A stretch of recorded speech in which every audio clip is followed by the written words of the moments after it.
I hope you're all doing well and taking care, and welcome to this brand new Doctor Who video on the channel. So today I thought, since it's now just 2 days to the upcoming regeneration story, Power of the Doctor, it would make complete sense for me to do a little bit of a video giving my overall thoughts and expectations on the upcoming regeneration story. Before we get started, very quickly, I am now really close to 5,000 subscribers. I believe I'm like less than 700 to go now, which is just fantastic. So basically, if you do enjoy this video and you do enjoy my content on YouTube overall, then a subscribe, especially now, would be really appreciated. I don't know if it's possible, but I would love the opportunity to hopefully make 5,000 subscribers just before Sunday for Power of the Doctor. But yeah, let's get on with it and get started with this video.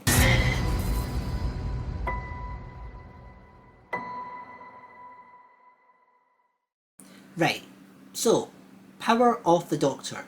This potentially, especially if all the rumours are true, this could be one of the biggest episodes in Doctor Who's history, because we've got a regeneration, which is huge in its own right. We've got 2 companion departures.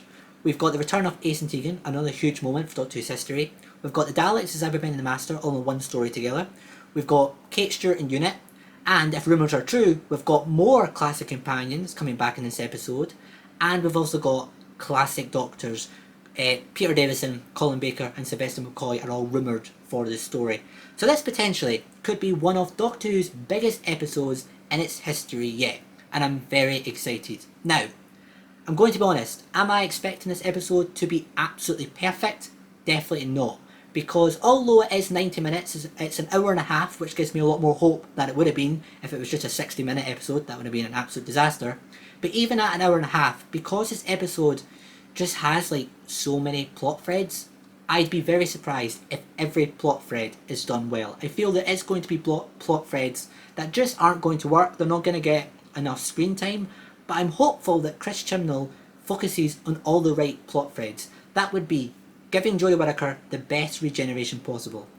It would be giving Yaz in particular, and also Dan, a good departure. And just giving Ace and Tegan a great return, because, especially with Ace, we've been waiting so long to see Ace return in main TV Doctor Who. And I do believe Chris Chibnall will give them the best treatment possible, because we know Janet Fielding and Sophie Aldred, who play Ace and Tegan in the show, they have both said they were filming this special for 6 weeks in total, which means it can't just be a cameo or anything like that. They're obviously, hopefully, going to be a big part of this episode. Now, with the rumour of more classic companions, I would like to see that, but I'm expecting that just to be short cameos throughout the episode. There's been a rumour from the Mirror that Graham is going to form some sort of companion support group for the Doctor, which would be pretty cool. And yeah, I'm expecting that low to just be a few small scenes throughout the episode, because I don't think there's any more time to give even more companions more screen time. In terms of cameos, I would like to see, there's been a lot of speculation that we'll see Jo Grant and Perry return. I would also like to see maybe Polly make a cameo, and especially Ian, because William Russell, who plays Ian, it'd be really nice to see one of the Doctor's first ever companions make a small cameo in this episode. But yeah, if that rumour's true, I just hope that, you know, it would make some nice screen time. Again, it's not going to be perfect because they're probably not going to get much screen time, but it would still be nice to see. In terms of classic Doctors, again, I'm just expecting a cameo, because as far as we know, this isn't going to be a proper multi-Doctor story. I don't think there's enough screen time to make that happen. But seeing some cameos from Peter Davison, Colin Baker and Sylvester McCoy, it would be really nice moments for the show. It depends on how they're written, how they're done, but it could be one of the best scenes yet in New Who. So yeah, I'd definitely also be up for that.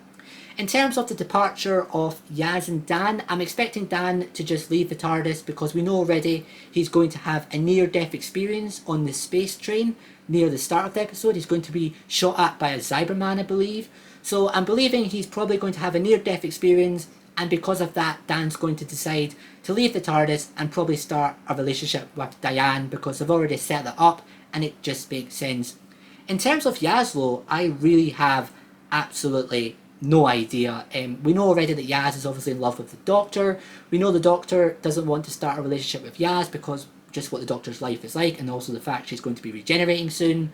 So yeah, I'm not sure if they're going to kill Yaz off. I really can't tell, because I feel there would be a lot of backlash if Yaz was killed off, because obviously there is a trope that, you know, like gay people get killed off. It's like a trope in TV, and I'm not really sure Chris Chibnall would want to do that. I'm sure if it does happen, it's not because Chris Chibnall is homophobic or anything like that. It's because he feels that's the best ending for Yaz's character, especially since we know the Doctor and Yaz aren't going to start a relationship together. But I'm really not sure where Chris Chibnall will go with Yaz's character.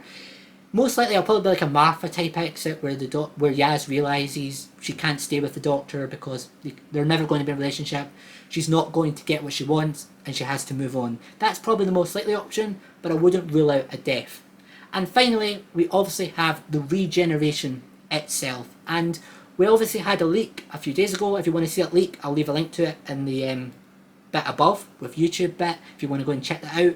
But yeah, I'm hopeful that Jodie's regeneration is going to be a really, really nice one. It's looking like it's going to be the most beautiful regeneration shot yet, and obviously with who she regenerates into, I have no idea, but I'm probably expecting it to be David Tennant, because in all the 60th anniversary filming, it does look like David Tennant is going to be the next Doctor before Ncuti Gatwa. So maybe we'll see a glimpse of Ncuti Gatwa in the regeneration, and then instantly it goes wrong and goes towards David Tennant. But yeah, my final prediction is it will be David Tennant as the next Doctor. He'll probably end with what, and then that'll be a big lead in into the 60th anniversary celebrations next year. But yeah, there we go. That's my final expectations for this episode. Like I said, I'm not expecting every plot thread to be done well because there's just too many. I'm kind of thinking that Kate Stewart won't be given that much screen time. She wasn't given the best screen time in Flux. I'm not really expecting much better here, if I'm honest. I'm probably thinking she's one plot thread that's not going to be executed that well. But I'm hopeful that most plot threads will be done well. We've also got Vinder as well. No idea why Vinder's here. That feels unnecessary, but we'll have to wait and see. But yeah, I'm expecting this, at the worst, it's hopefully going to be a fun, entertaining mess. And at the best, it's going to be Chris Chibnall's best special yet. But do let me know your own thoughts in the comment section below. Obviously, we're only 2 days to go now. It's on Sunday night at 7:30 PM, so stay tuned for my review, which will be up directly after the episode at some point. And yeah guys, thank you very much for watching. Take care, and I'll see you all in the next video. Bye for now.